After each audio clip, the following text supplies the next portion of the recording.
বেশ কয়েকদিন আগে আমরা মায়াপুরে ঘুরতে গিয়েছিলাম, এটা তো তোমরা সবাই জানো। আর তখন থেকেই ছোট ছোট অনেকগুলো ভিডিও তোমাদের সাথে আমি শেয়ারও করে ফেলেছি।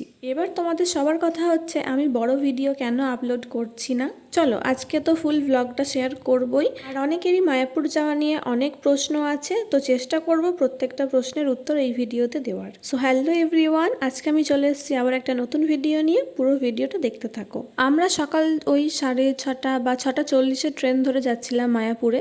আচ্ছা, তোমরা অনেকেই জানতে চাও যে আমার বাড়িটা কোথায়। আমার বাড়ি ধাত্রীগ্রাম, আর আমরা ধাত্রীগ্রাম থেকে চলে গিয়েছিলাম বিষ্ণুপ্রিয়া। আর এখন ট্রেন থেকে নেমে আমরা সোজা চলে যাচ্ছি টোটো স্ট্যান্ডে।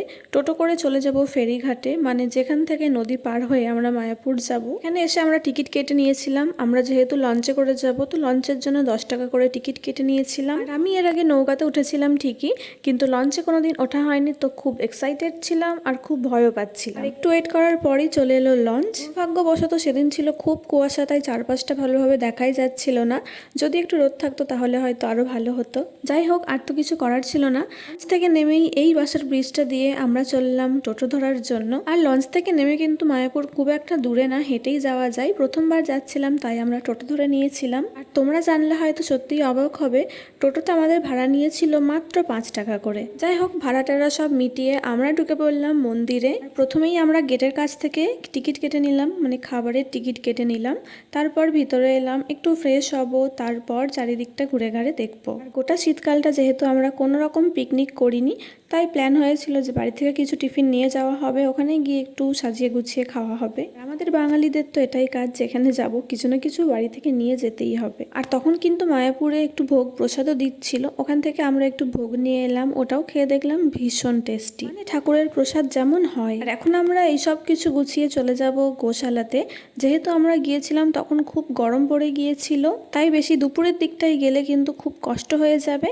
তাই আমরা সকাল সকালই চললাম গোশালায় গরু দেখার জন্য। আর শুধু গরুই নয়, এখানকার প্রাকৃতিক দৃশ্যগুলোও কিন্তু একেবারে দেখার মতো। আর ইনি তো বসে আছেন দুটো বড় বড় শিং নিয়ে, একেবারে পোজ দিয়ে বসেছিল যেন কেউ এসে চুপচাপ ফটো তুলতে পারে। আমরা কিন্তু এখানে বেশ অনেকক্ষণই ছিলাম। এখানকার বাড়িগুলোও দেখলাম ভীষণ সুন্দর, মানে কোনো রং প্লাস্টার ছাড়াই শুধু ইট দিয়ে গাঁথা বাড়িগুলো ভীষণ সুন্দর। এই ব্যাপারটা তোমরা কারা লক্ষ্য করেছো কমেন্ট করে আমাকে বলো তো। আর গোশালা থেকে ফিরে আমরা এখানে একটা জুসের দোকানে দাঁড়ালাম, এখান থেকে জুস কিনলাম। আর আমার মনে হয়েছে এখানকার দামটা একটু বেশি নিয়েছে। জুস খেয়ে এখন আমরা জুতো, ব্যাগ, ফোন সব কিছু জমা রেখে ঢুকে গিয়েছিলাম মন্দিরে। আর মন্দিরে যেহেতু ফোন অ্যালাউ ছিল না, তো কোনো রকম ভিডিও বা ফটো আমি শেয়ার করতে পারছি না। অনেকক্ষণই আমরা মন্দিরের ভিতরে ছিলাম, মানে যতক্ষণে লাঞ্চ টাইম হয়নি। লাঞ্চ টাইম হয়ে যাওয়ার পর আমরা বেরিয়ে চললাম লাঞ্চ করার জন্য। তোমরা অনেকে জানতে চাইছিলে যে আমরা কত টাকা দিয়ে টিকিট কেটেছিলাম। আমাদের এই প্লেটটার দাম নিয়েছিল 60 বা 80 টাকা, ঠিক মনে নেই।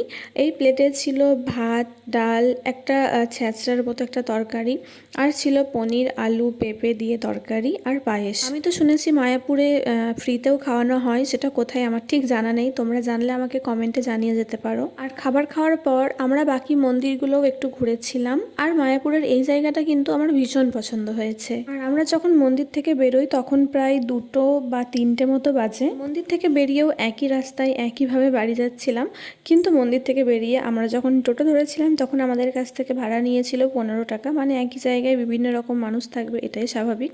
তোমরা যখন যাবে আসবে তখন একটু দেখে শুনে সাবধানে যাবে। তোমাদের যে কটা প্রশ্ন আমার মনে ছিল আমি তো উত্তর দিয়েই দিলাম।